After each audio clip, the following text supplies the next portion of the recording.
The Assembly will continue its consideration of Agenda Item 8 entitled General Debate. The Assembly will hear an address by His Excellency Benjamin Netanyahu, Prime Minister of the State of Israel. I request protocol to escort His Excellency and invite him to address the Assembly.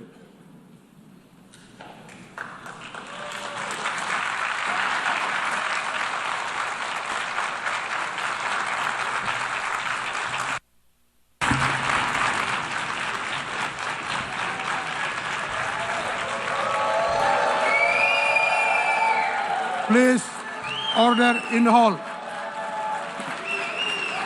Please, order in the hall.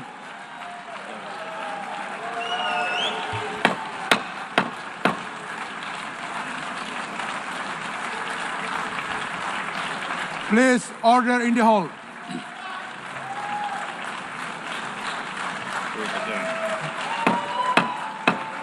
Please, order in the hall.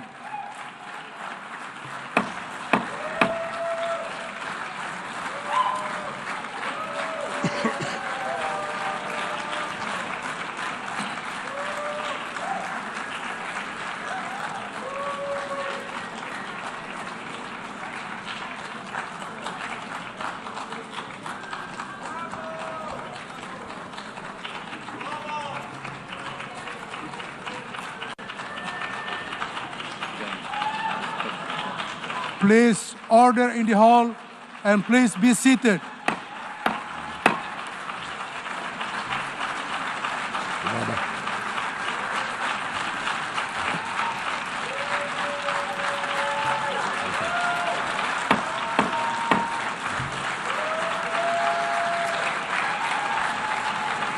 Please, order in the hall.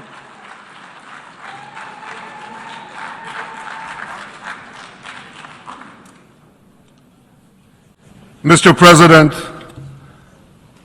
the families of our dear hostages languishing in the dungeons of Gaza,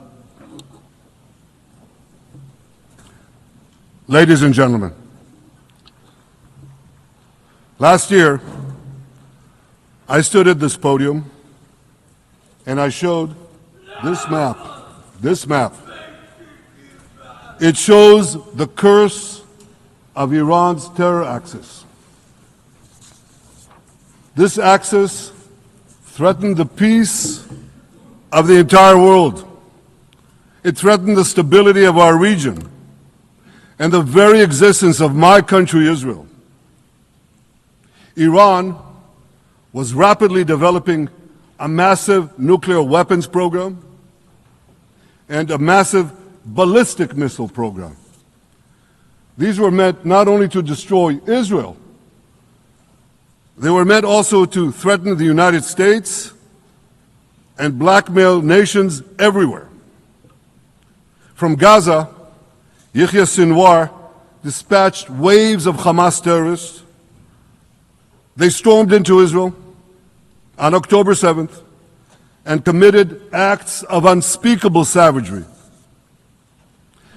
From Lebanon, Hassan Nasrallah had launched thousands of missiles and rockets at our cities, terrorizing our citizens. In Syria, the murderous dictator Assad hosted Iran's forces, tightening a noose of death around our throats. In Yemen, the Houthis launched ballistic missiles at Israel while choking global trade at the mouth of the Red Sea. So what's happened over the past year? We've hammered the Houthis, including yesterday. We crushed the bulk of Hamas's terror machine. We crippled Hezbollah, taking out most of its leaders and much of its weapons arsenal. You remember those beepers, the pagers? We paged Hezbollah, and believe me, they got the message. And thousands of terrorists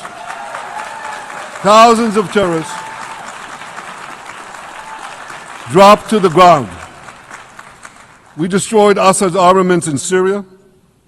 We deterred Iran's Shiite militias in Iraq. And most importantly, and above anything else that I could say to you or that we did in this past year, in this past decade, we devastated Iran's atomic weapons and ballistic missiles programs.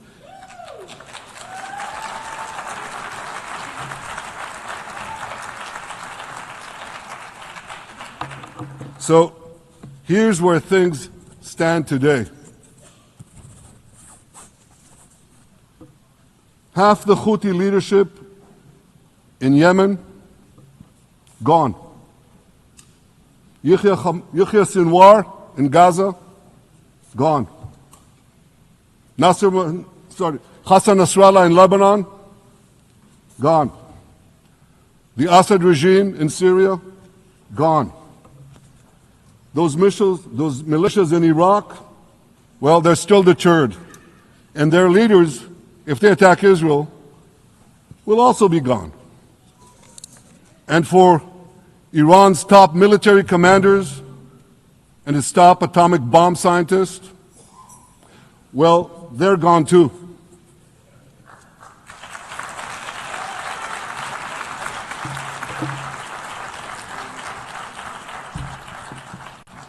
Israel's 12-day war with Iran, which I renamed Operation Rising Lion, that's from the Bible.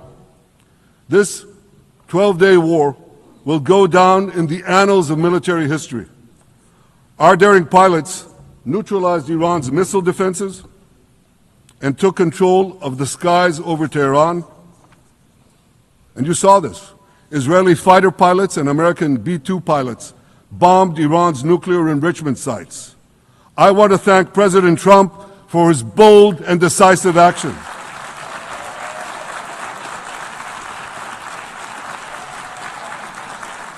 President Trump and I promised to prevent Iran from developing nuclear weapons, and we delivered on that promise.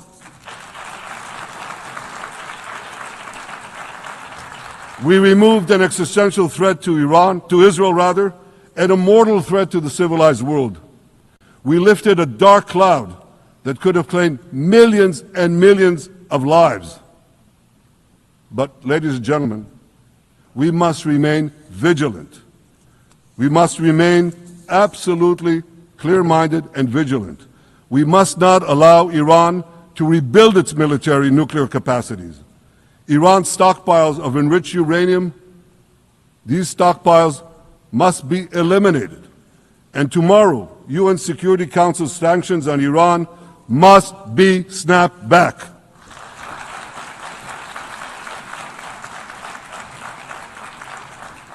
Thanks to the resolve of our people, the courage of our soldiers, and the bold decisions we took, Israel rebounded from its darkest day to deliver one of the most stunning military comebacks in history.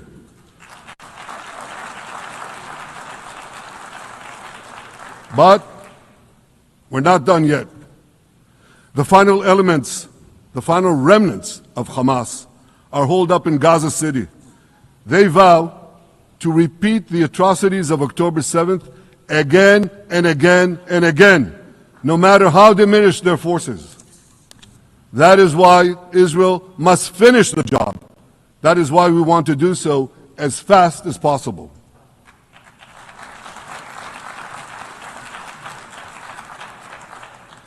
Ladies and gentlemen, much of the world no longer remembers October 7th, but we remember. Israel remembers October 7th. On that day, well, I'll tell you, you can remember October 7th too. You see this large pin here? It's a QR code. What I ask you to do is hold up your phones, zoom in, and you too will see why we fight and why we must win. It's all in here.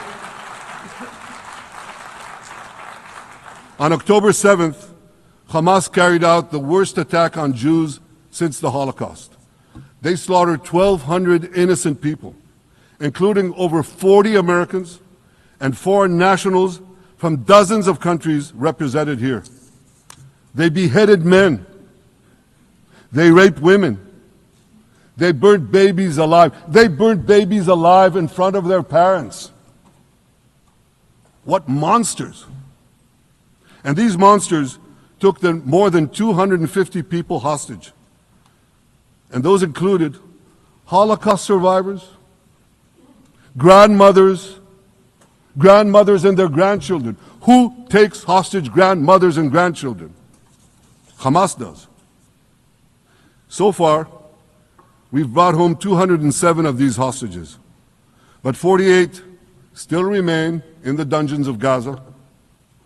20 of them are alive, starved, tortured, deprived of any daylight, deprived of humanity. These are the names of the 20 living hostages. Matan Angrest, Gali and Zerv Berman, brothers, Elkanah Buchbot, Rom Braslavsky, Nimrod Cohen, Ariel and David Cunyo, another pair of brothers, Guy Gilboa Dalal, Eviatar David. You saw the picture of Eviatar David, emaciated, forced to dig his own grave. Maxim Herkin, Eitan Horn, Segev Kalfon, Bar Kupperstein, Omri Meran, Eitan Moore, Yosef Chaim Ochana, Alon Ohel, Avinatam Or, and Matan Tsengarker. Now, ladies and gentlemen, I want to do something I've never done before. I want to speak from this forum directly to those hostages through loudspeakers. I've surrounded Gaza with massive loudspeakers connected to this microphone in the hope that our dear hostages will hear my message. And I'll say it first in Hebrew and then in English. אחינו הגיבורים, מדבר ראש הממשלה בנימין נתניהו. אני פונה עליכם מעל בימת האו"ם. לא שכחנו אתכם, אפילו לא לשנייה. העם כולו איתכם, ואנחנו לא נשקוט ולא נרפה עד שנחזיר את כולכם הביתה, החיים והחללים כאחד.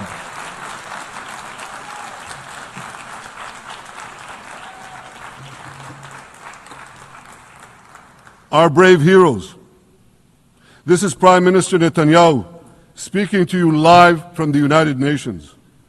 We have not forgotten you, not even for a second. The people of Israel are with you. We will not falter and we will not rest until we bring all of you home.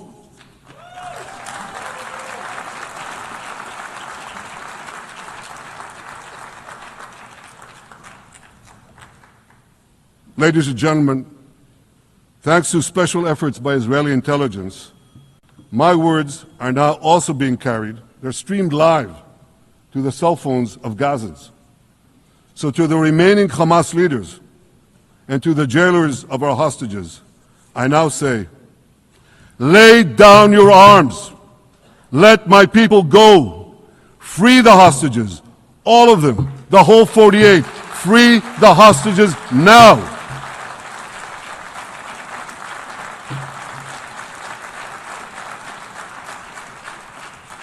If you do, you will live. If you don't, Israel will hunt you down. Ladies and gentlemen, if Hamas agrees to our demands, the war could end right now. Gaza would be demilitarized, Israel would retain overriding security control, and a peaceful civilian authority would be established by Gazans and others committed to peace with Israel. And of course, you understand that the war in Gaza has affected every Israeli. But I'm sure there are people in New York or in London or in Melbourne and elsewhere who are probably thinking, what does all of this have to do with me?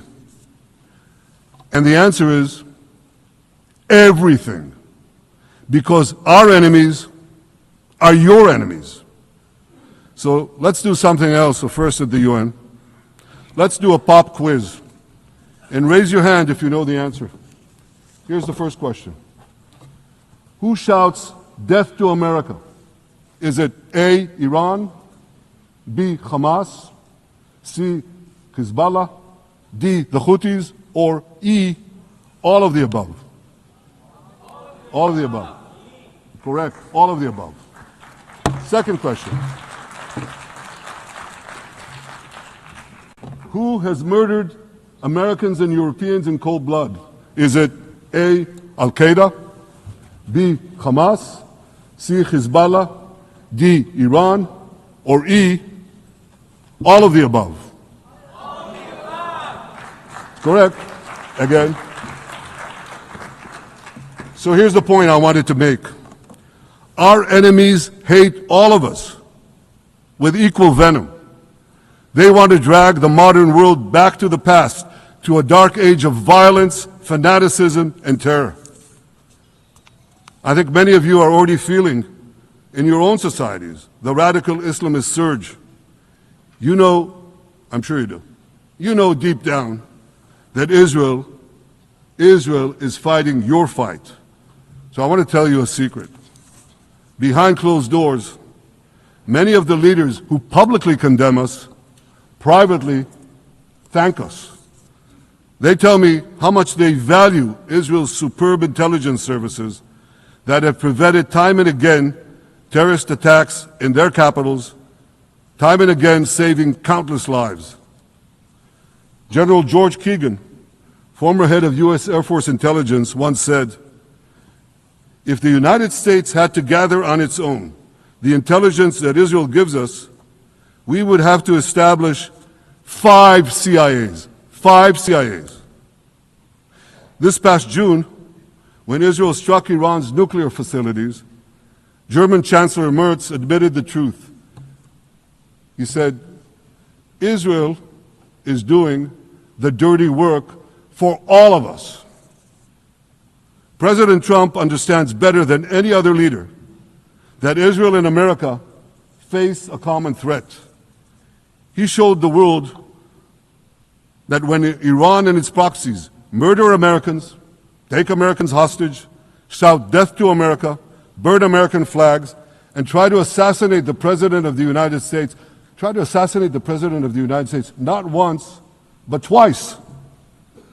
He showed them there is a price to pay for all that.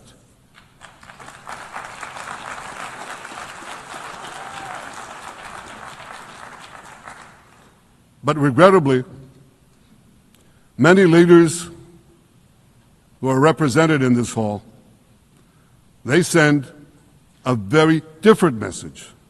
Sure, in the days immediately following October 7th, many of them supported Israel. But that support quickly evaporated when Israel did what any self-respecting nation would do in the wake of such a savage attack. We fought back. Now just imagine, just sit back for a second and imagine an attack against America proportioned to the attack against Israel on October 7th. Imagine a regime, a terror regime, dispatching thousands of terrorists to invade the United States. They massacre 40,000 Americans. They take 10,000 Americans hostage. What do you think America would do? You think America would leave that regime standing? You don't think that. No way, not a chance. The United States would wipe out that terror regime and ensure that such savagery would never threaten America again. This is precisely what Israel is doing in Gaza. We're wiping out the terror regime of Hamas and ensuring that this savagery will never threaten Israel again. That's what we are doing. That's what any self-respecting government would do.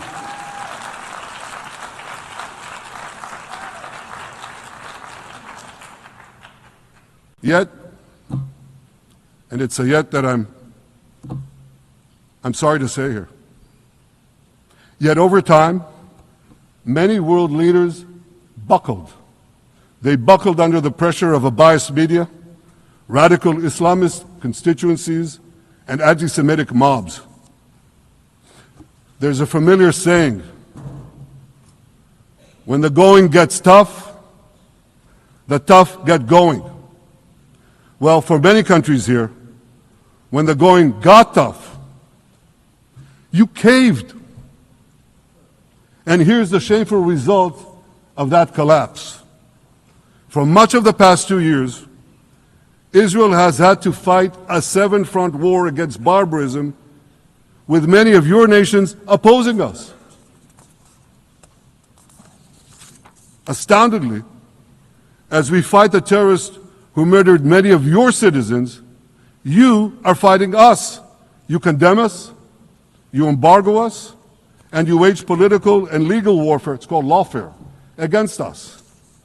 I say to the representatives of those nations, this is not an indictment of Israel. It's an indictment of you. It's an indictment of weak-kneed leaders who appease evil rather than support a nation whose brave soldiers guard you from the barbarians at the gate. They're already penetrating your gates. When will you learn? You can't appease your way out of jihad, and you won't escape the Islamist storm by sacrificing Israel. To overcome that storm, you have to stand with Israel. But that's not what you're doing. As the prophets of Israel foretold in the Bible, you've turned good into evil and evil into good. Now I want to drill down on this. Take the false charge of genocide. Israel is accused of deliberately targeting civilians. Ladies and gentlemen, the opposite is true. The head of urban warfare studies, Colonel John Spencer, he's perhaps the world's greatest expert on urban warfare. And he says, Israel is applying more measures to minimize civilian casualties than any military in history. And because we're doing that, the ratio of non-combatant to combatant casualties is less than 2 to 1 in Gaza. That's an astoundingly low ratio, lower than NATO's wars in Afghanistan and Iraq, especially when you consider that Gaza is one of the most densely populated urban areas on Earth. It has hundreds of miles of terror tunnels underground, and it has countless terror towers above ground, and thousands of terrorists embedded in the tunnels and in these towers in civilian areas. If you want to see what measures Israel takes to avoid civilian casualties in this war, just look at what we're doing now in Gaza City, the last Hamas stronghold, one of the 2 last strongholds. For 3 weeks, Israel dropped millions of leaflets, sent millions of text messages, and made countless phone calls urging civilians to leave Gaza City before our military moves in. At the same time, Hamas implants itself in mosques, schools, hospitals, apartment buildings, and tries to force those civilians not to leave, to stay in harm's way. And it often threatens them at gunpoint if they try to do so. For Israel, every civilian casualty is a tragedy. For Hamas, it's a strategy. Hamas uses civilians as human shields and as props in its sick propaganda war in Israel, against Israel, a propaganda war that the Western media buys hook, line, and sinker.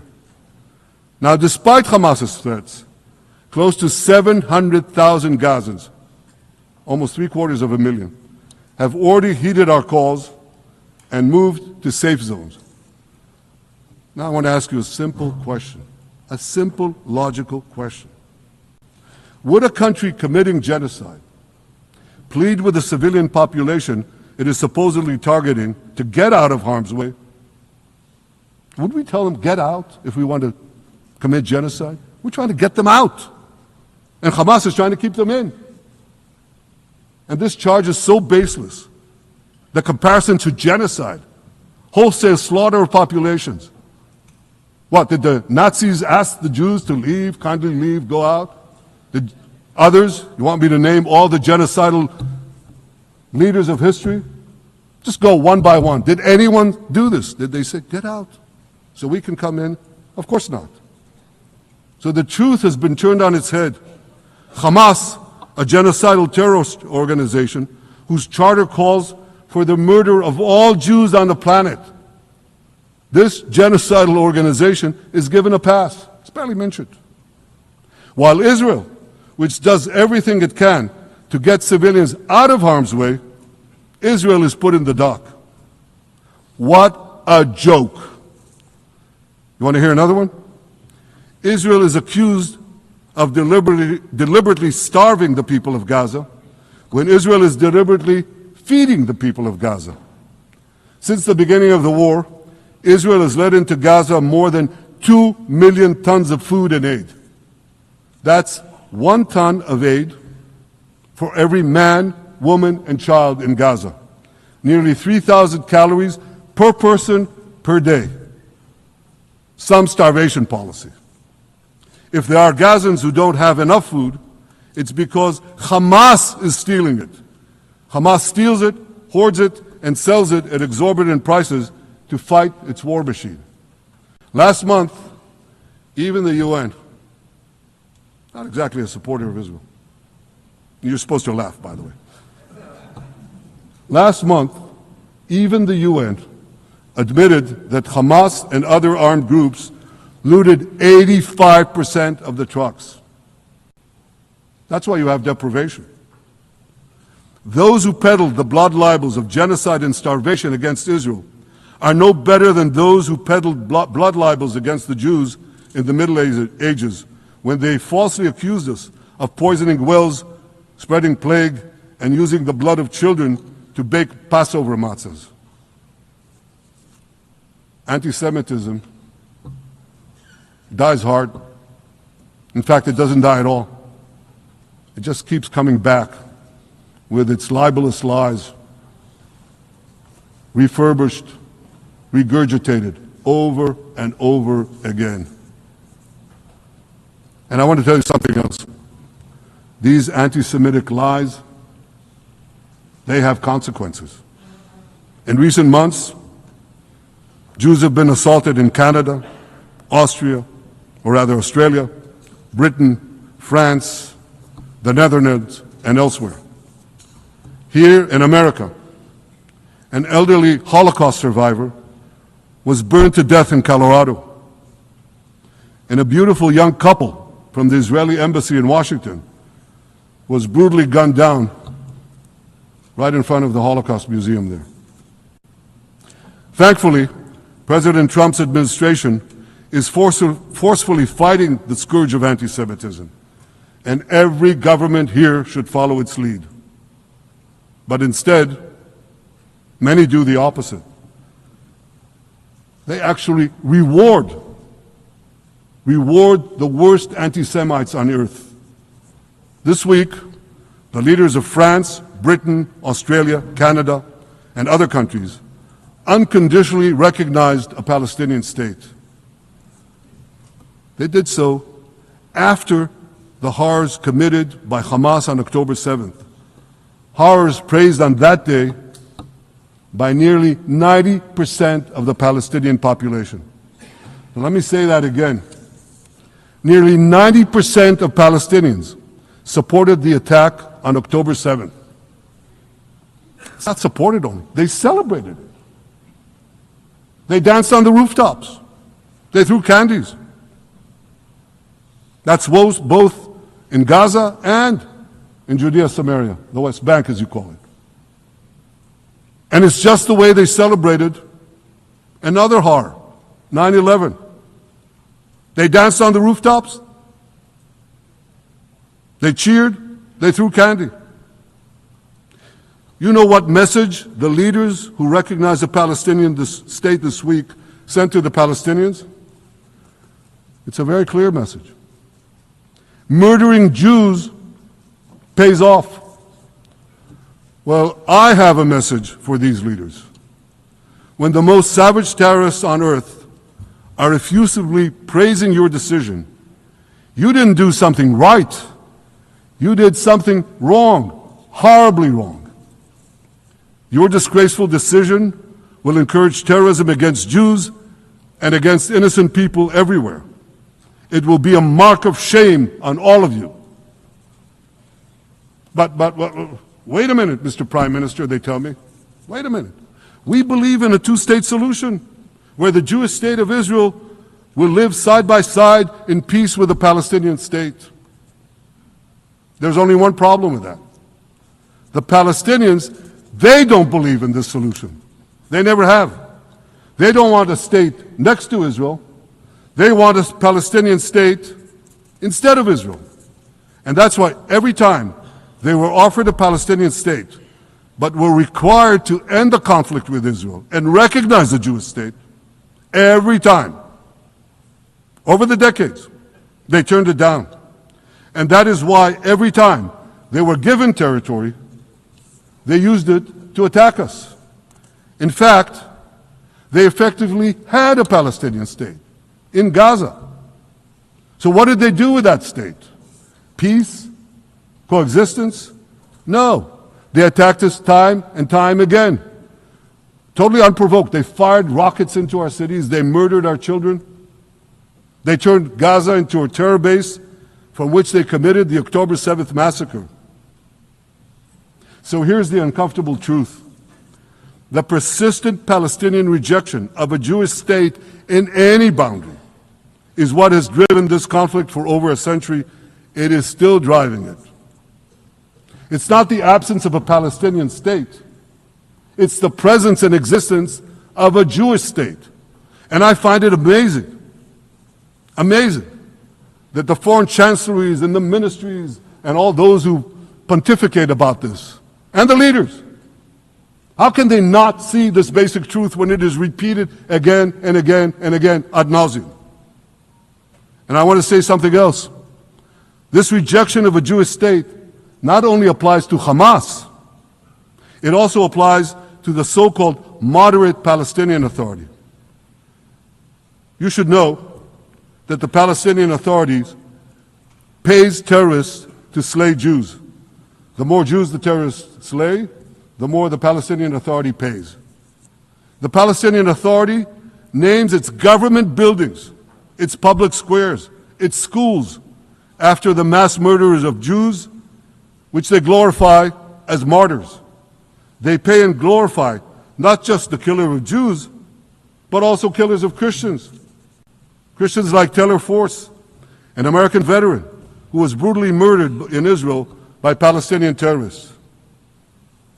But, that I hear from the Western leaders. They tell me, the PA promised us it will reform. And I know this time, Prime Minister, it will be different. Yeah, right. We've heard these promises for decades. They always promise. They never deliver. Because you see, the Palestinian Authority is corrupt to the core. They haven't held elections in 20 years. They use the same textbooks as Hamas, exactly the same textbooks. They teach their children to hate Jews and destroy the Jewish state. And Christians don't fare much better. When Bethlehem, the birthplace of Jesus, was under Israeli control, 80% of its residents were Christians. But since the PA took control, that number has dwindled to under 20%. These are the people you want to give a state to? What you're doing is giving the ultimate reward to intolerant fanatics who perpetrated and supported the October 7th massacre. Giving the Palestinians a state 1 mile from Jerusalem after October 7th is like giving Al-Qaeda a state 1 mile from New York City after September 11th. This is sheer madness. It's insane, and we won't do it.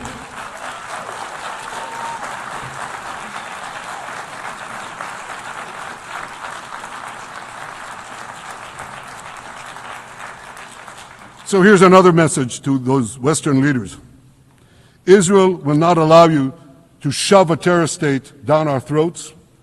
We will not commit national suicide because you don't have the guts to face down a hostile media and anti-Semitic mobs demanding Israel's blood. And I want you to grasp something else, which is also distorted in the media.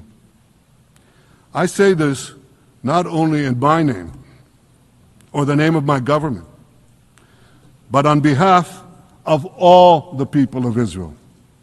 Last year, there was a vote in the Knesset, our parliament, whether or not to oppose the imposition of a Palestinian state. You want to guess what the results were? Out of 120 members of our parliament, 99 voted against and only 9 supported. That's over 90%. It's not a fringe group. It's not the prime minister who himself is extreme or he's held hostage by extreme parties to his right. It's over 90% of Israelis. My opposition to a Palestinian state is not simply my policies or my government's policy. It's the policy of the state and people of the state of Israel.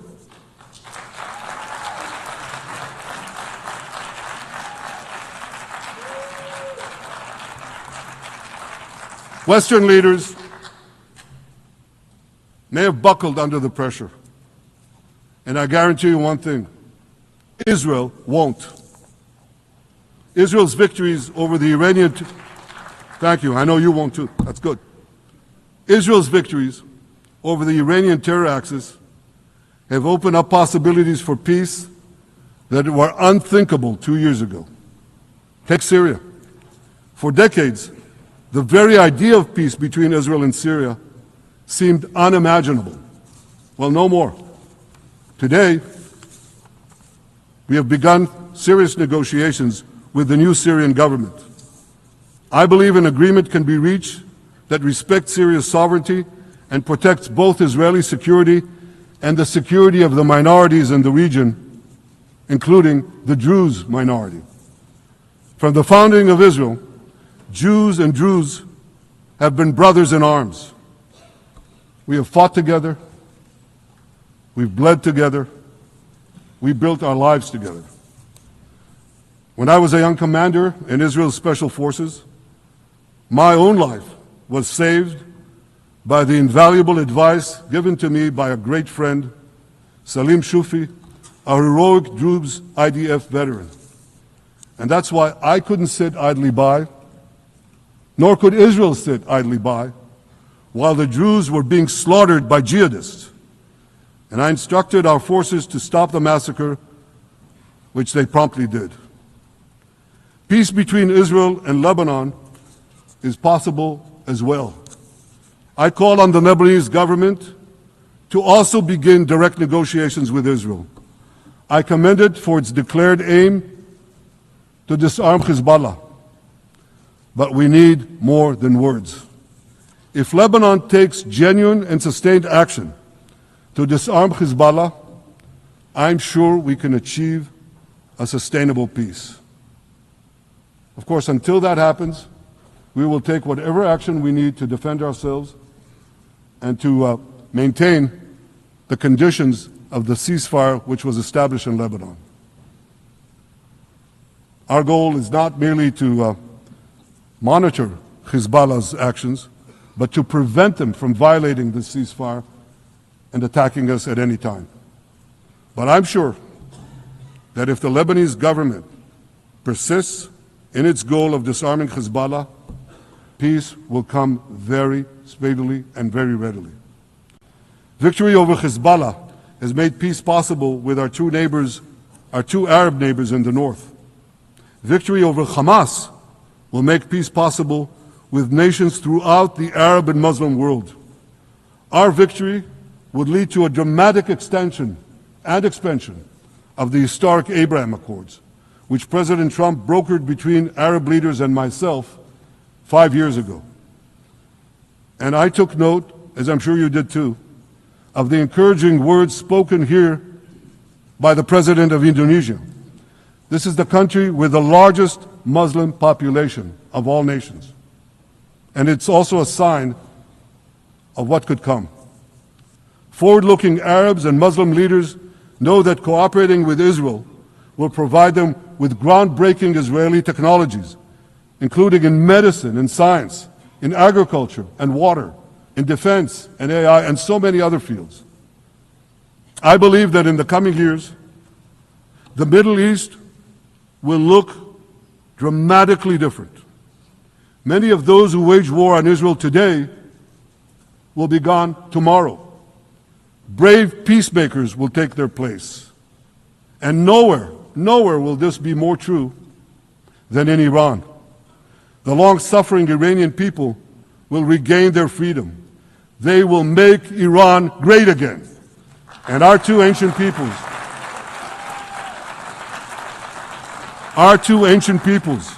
the people of Israel and the people of Iran, will restore a friendship that will benefit the entire world. Ladies and gentlemen, the horrors that happened on one dark day, October 7th, those horrors happened countless times during the centuries of my people's exiles among the nations. Jewish blood was cheap. Jews were killed with impunity. We had to beg others to defend us. The rise of Israel did not mean that the attempts to destroy us would end. It meant that we could fight back against those attempts. And that is exactly what Israel has done since October 7th. Our sons and daughters fought like lions. Our brave soldiers donned their uniforms and rushed into battle. They were armed with the dreams of the 100 generations of Jews who came before them. The dream of living as a free people in the land of Israel, our beloved homeland for more than 3,000 years. The dreams of living in our own independent state. The dream of having an army to defend ourselves. And the dream of being a light unto the nations, a beacon of progress, ingenuity, innovation, for the benefit of all humanity. On October 7th, the enemies of Israel tried to extinguish that light. 2 years later, the resolve of Israel and the strength of Israel burned brighter than ever. With God's help, that strength and that resolve would lead us to a speedy victory and to a brilliant future of prosperity and peace. Thank you very much.